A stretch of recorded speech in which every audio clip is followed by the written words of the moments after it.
let's talk about the Secret Pro that dropped on Thursday morning. So yeah, one of the things that Secret Pro talked about was the fact that Tadej Pogacar was genuinely kind of annoyed and angry throughout the entire Tour de France.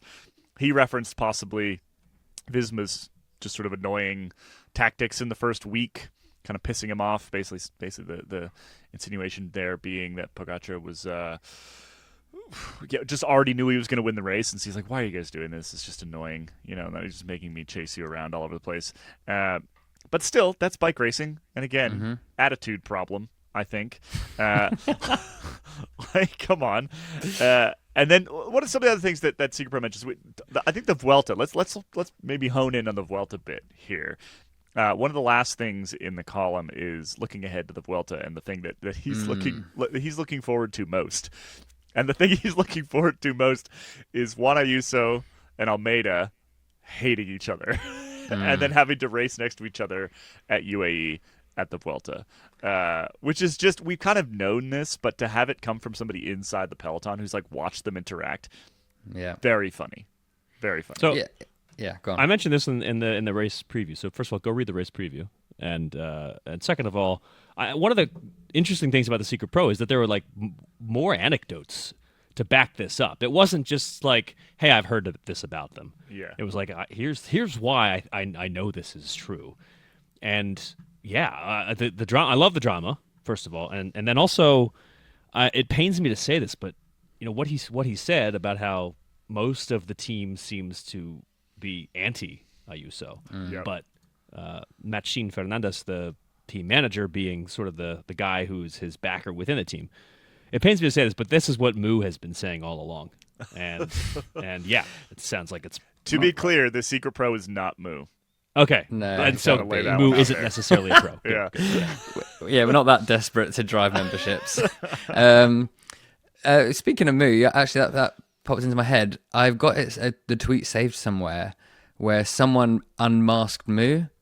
And has Moo still been tweeting after that? Because he's definitely not been popping up on my timeline. Maybe he's taken a couple of weeks off to touch some grass or something. I don't know. But I need to get... I saw it during the tour, so I think I saved it and was like, I will come back to this. But that's something worth looking at. But yes, Juan Ayuso and Joao Almeida...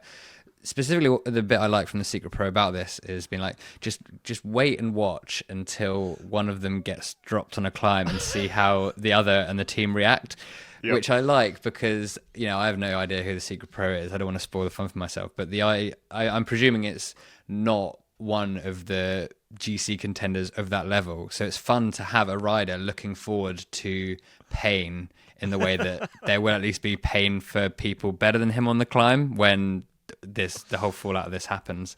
And the best argument I've seen so far for why the Vuelta will be worth watching this year, because this is what I need: team histrionics and Politiken, and that's what, because it's so hot as well. I feel that everyone gets even angrier and more bothered, and they're already tired from the season. So, perfect preview. Speaks like perfect English, so it's possible that he's the Secret Pro.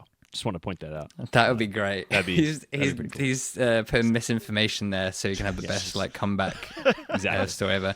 The other bits from these, that's one ticked off your list if you're playing at home.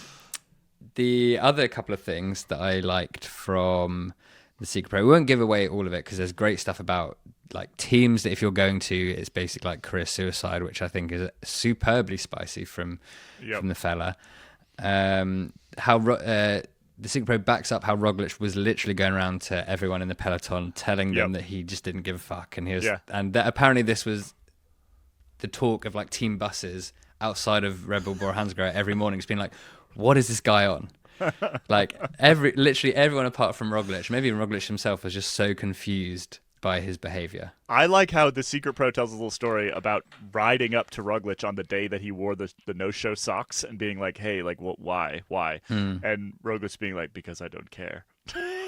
It's just nuts. Good. It's just, there were so many, Roglic and Pogacar just sort of, it's not mentally falling apart is the wrong word, just not caring anymore during this tour was Roglic, just great. Roglic is going in a fun direction where I like him more, and Pogacar is going in a not fun direction where I like him less, right? And I know I don't want to come back to this too much, but I know Pogacar's probably come to this realization. I've got a very long contract with a team that doesn't actually care about like traditional marketing metrics, right? To the point where I can wear a different jersey and they don't even care, right? As long as he wins the Tour de France, they don't care what else he does, and he doesn't have to play nice, right? Like if you ride for EF, you have to be interesting as a human being, right? Or at least look nice in photos, I guess. Or at least look nice in photos. Have an earring. Yeah, something like that. Wear some big baggy trousers, something like that. If you ride for UAE, you do not have to care about any of those things. And I think maybe Pogacar's just realized that, and he's just like it's not nihilism. It's like what's the word I'm looking for? It'll pop into my head 15 minutes from now. Not ennui. We used that the other day. I think that's not the exact one. Speaking of people who don't necessarily have to do what they're told, the final bit of the Secret Pro I think we'll talk about, Quinn Simmons, which is a fun little bit sprinkled in there, how apparently Little Trek riders were just kind of shouting at Quinn Simmons for not doing his job because either he was trying to save himself for the breakaway days or he was too tired from his breakaway days so he couldn't do his actual one of his jobs at the Tour. It's hard to know how accurate that is because the Secret Pro is not on that team, and I need to stop narrowing this down for people now is what I need to do. But doesn't ride for Little Trek, and so like it's possible that Quinn was being told to just like your 100% focus is on breakaways, and that's all you got to do. And maybe his teammates are still like, dude, you still got to pull sometimes, right? Well, and then when he did, they won. Yeah, exactly. Yeah.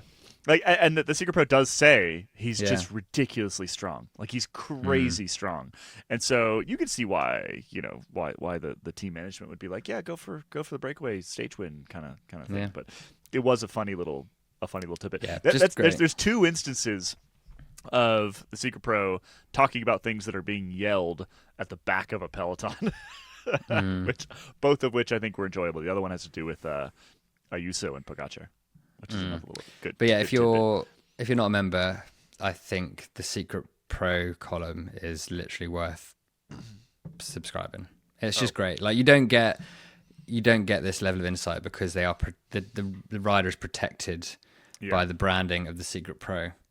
So they just absolutely go for it. And this is what we do hear stuff like this sometimes, like riders talking like this, but to be able to have it where you can publicly share it and sort of stop the gaslighting from the team's PR machines that everyone is wonderful and the world's full of rainbows and gumdrops and whatever. Well, and one of the nice things is it often confirms like the rumors we've talked about. Or just things you see on TV, perhaps, where it's like, no, that's not what happened. Like, but it is. Just saw it. Yeah. Yep. They're actually in this one in particular. A little additional insight into this. We actually yanked out one of the stories that the Secret Pro sent over, because it actually required some additional reporting, and it's an interesting angle, and it's something that he sort of clued us into, and we're going to be following up on, and you'll see another story on this topic down the line. I'm not sure that we will tie it directly back to the Secret Pro in that instance, but there was something even that it wasn't that it was too spicy to leave in there. It was like this actually has potential ramifications beyond sort of the purpose of an anonymous column, and it's something that we want to go and chase down a little bit. So there'll be more to come in the next week or two on that front. I wish I could say more, but I cannot. And the Secret Pro is enjoying being back. I'll say that. Yeah. And so expect more of them either middle of the Vuelta or after the Vuelta, I think. Thank you to David Gaudu for sharing all his insights with us. No, it's Juan Ayuso. Oh yeah, forgot. Yeah. Sorry. There we go. Back when we did the Secret Pro previously, there was like a whole enormous Reddit thread. Oh yeah. Of who it was, right? And I want that to come back. All the guessing, all like trying to figure out which races he was at and what he's talking about and all these little things, and it was just it's great. Good fun. It was great. you're not going to guess. I think the old ones I was told, like after we all left Cycling Tips, but I'm good at telling gossip and secrets to you because even now I can't remember. Like I could probably have a good guess of who it was, but it goes in one ear, one out the other. Yeah. And it doesn't actually make it more fun knowing. It actually makes it less fun. It is a different person now. Obviously, that was a while ago. But yeah, Secret Pro still exists.